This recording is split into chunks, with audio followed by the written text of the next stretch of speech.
There were about 1,500 people within the Force and Garbage building's lower 71 floors. Those closest to the ground floor made it safely and unscathed to the basement's fallout shelter. Sonichu and the rest of us, heroes, cleared up the majority of the rubble. I called for ambulances. 20 of them arrived. 500 people were perfectly unharmed. 250 were too drunk or passed out, and they needed help from the sober trolls. Half of the 250 drunks made it safely. The other half, plus 125 sober, were either hurt, injured, or dead. Out of the remaining 500, they had 250 injured, 150 safe but hurt, and 100 dead. All DOA trolls were cleared from the site. Later, a memorial will be dedicated for all the victims of the trolling downfall. No one would ever rebuild the building, as well as both the Encyclopedia Dramatica and 4 Cent Garbage websites again. And both websites were completely destroyed. Every last megabit of data. For now, we move on with the story. Chris watches the ambulance clear the dead and wounded, and weeps over the needless death and destruction he himself has wrought. Sigh, what a waste, he says. Every last one of those people could have done a lot more with their lives, but instead they wasted their time spying, hacking, and torturing innocents.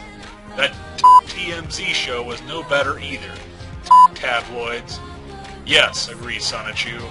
And they had no right invading mine and Rosie's private moments either. I hate that show. Sonichu recalls past instances of TMZ's invasion of his family's privacy.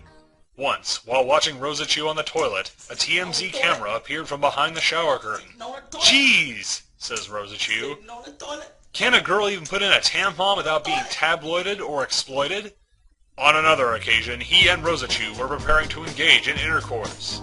Hey, go home and do it with your own sweethearts. Dang it, says Rosichu, as she stands over the bed in a red leather outfit. Sonichu lays in a prone position on the bed, clad in gay leather boy attire. He glares uncomfortably at a camera peeking through their bedroom window.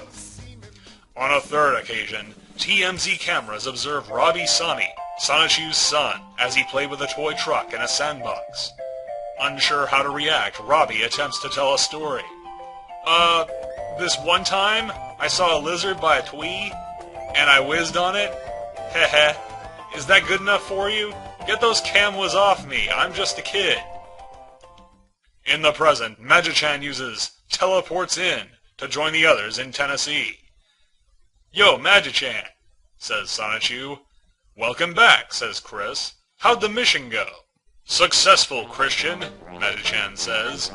All final tests of the vaccine were a full success as well. After having returned the crates of the vaccine to our time, I requested aid of the water treatment and medical facilities.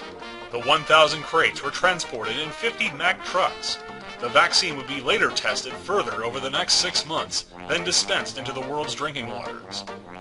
And so, on February 24th, 2009, all around the world, every last person will be cured and protected of the orientation of hell. And that day will be declared Christian Love Day. Not only a considered second Valentine's Day, but the day all people in true straight love will remain just that. All homosexuality and asexuality will be left extinct and forgotten, thanks to the blood of Christian Weston Chandler, of Ruckersville, Virginia, born on February 24th, 1982. Magichan closes his eyes and smiles. And, spoiler alert, after the death of Graduan Scepter, Sylvana Rosichu will become all woman. She and I will become a true love couple as well. At last, under God and Jesus' will, says Chris, all true love will be right and just forever. Just then, we see Meg Griffin from Fox Television's primetime animated series Family Guy approach Chris. Props to Seth MacFarlane. Hi, Chris, she says. As Chris turns to respond, he gasps with excitement. Oh, my God! Megan Marie Griffin! I loved you from your show, and you still look so hot and awesome, Chris says. What are you doing here in Tennessee? Well, my family and I were visiting the nearby national park, and I heard the song from there, about a quarter mile away. So I walked over to check it out, and I recognized you. A bit shy and flustered for a short while, I couraged up and came to say hey. I'm a big fan of your comic series on your Wikipedia. How cool is this? Chris says. We are fans of each other. Sweet. Then a man approaches Meg and taps her on the shoulder. Excuse me, sir, do you have the time? He asks. Offended on Meg's behalf, Chris steps in. Firstly, sir, Megan is a woman, and I will have no one mislabel her otherwise. Second, it is 3:05 p.m. Oh, well, excuse me, the man says. My apologies, Madam Chrissy. Chris waves his arms furiously. I am a man, he shouts, and my name is Christian, you dumb ass.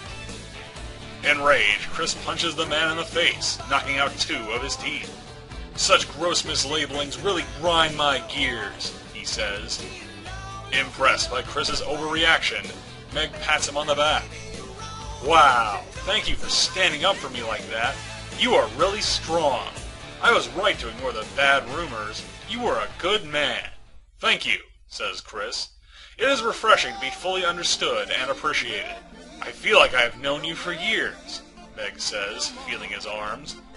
I want to thank you for your noble deed properly. Ooh, lordy, I would accept that happily. Has Seth let you turn 18 yet? Chris asks. Oh, don't worry, Meg says. I am consensual. And before the wreckage of the 4-cent garbage building, they share a passionate kiss. You are a great kisser, Meg says, and so big, too. You should come to Quahog for a visit at least. My family enjoys your work very much, too. Well, fate and the contract from Seth permitting, I just may, Chris says. I can't wait. Bye for now, sweet prince, Meg says, waving farewell. Stay safe, Megan, says Chris. We all love you. But as Meg walks away, a devious look appears on her face. Heh heh, she thinks. Suddenly, she transforms, revealing that she was not really Meg Griffin at all, but in fact the Tiresias of Terror, Sylvana Rosachew. Now this is trolling, she thinks. Unaware that he has kissed a creature with a penis, Chris confers with Magichan. Christian, I have foreseen at this moment of you having a moment of remorse. Would you like to share it before I return the crystal to you? You are correct, Magichan, Chris says. Something does come to mind, from my real-life self without any secondary meanings whatsoever. Without further ado, I want to apologize. Suddenly, we see Chris standing on a theater stage, flanked by Sonichu, Rosachew, Bubbles Rosachew, and Black Sonichu. As each couple holds hands, Chris addresses the audience. I, personally, want to extend my apologies for offending a bunch of homosexual people and others with the past few pages. I have stated time after time, again and again, that I, Christian Weston Chandler, am and always will have been a straight man, and unless stated otherwise of a few, the majority of my characters, including Sonichu and Rosachew, are all straight too. Finally, I have drilled those facts into y'all's thick skulls successfully. January 10th, 2010. While I do feel the success, I feel remorse because of a decrease in fan support.